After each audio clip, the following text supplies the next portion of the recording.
New York s'est réveillé ce lundi matin avec un horizon bien dégagé et une visibilité parfaite.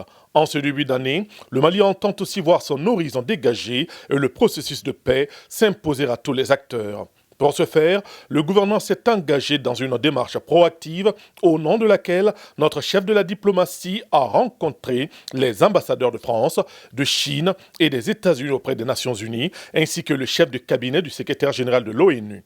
Des rencontres de partage d'informations et d'explications en vue de mieux définir les préoccupations du Mali. Relation de cause à effet ou non, l'atmosphère était très détendue dans la salle du Conseil de sécurité.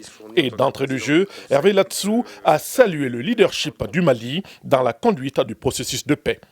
Je pense qu'il est important que le gouvernement et le Parlement malien continuent à montrer le chemin dans l'avance de la mise en œuvre de ces réformes, d'une manière toujours consultative et inclusive.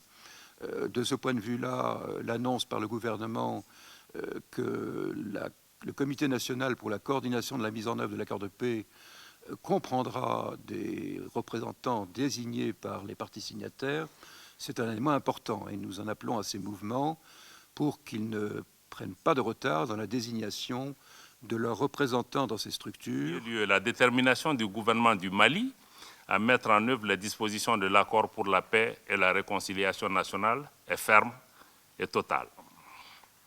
Dans ce cadre, ma délégation se félicite de la dynamique positive amorcée ces derniers mois par les mouvements signataires qui ont su taire leurs divergences.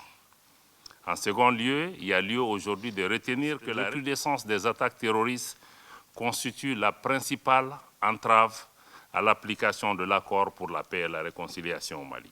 Si des avancées sont enregistrées sur le terrain, il demeure clair que des difficultés persistent.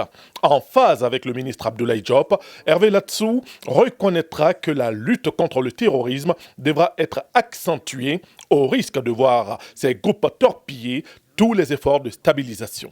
Face à cette situation, il faut bien le savoir, il faut bien le dire, 2/3 des effectifs de la MINUSMA, dont 94% des militaires autorisés sont déployés, 2/3 de ces effectifs sont employés à la seule protection des installations et des convois de la MINUSMA.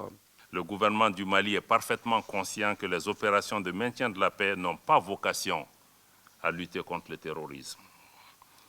Malheureusement, force est de constater que la MINUSMA évolue désormais dans un environnement marqué par la présence et les activités de groupes terroristes. Tout en demandant le renforcement des capacités opérationnelles de la MINUSMA, le ministre Diop a invité les responsables des Nations Unies à lancer la réflexion sur la stratégie de sortie de la MINUSMA du Mali avec des étapes, des résultats à atteindre, des capacités à bâtir et à renforcer, et le tout dans un horizon réaliste.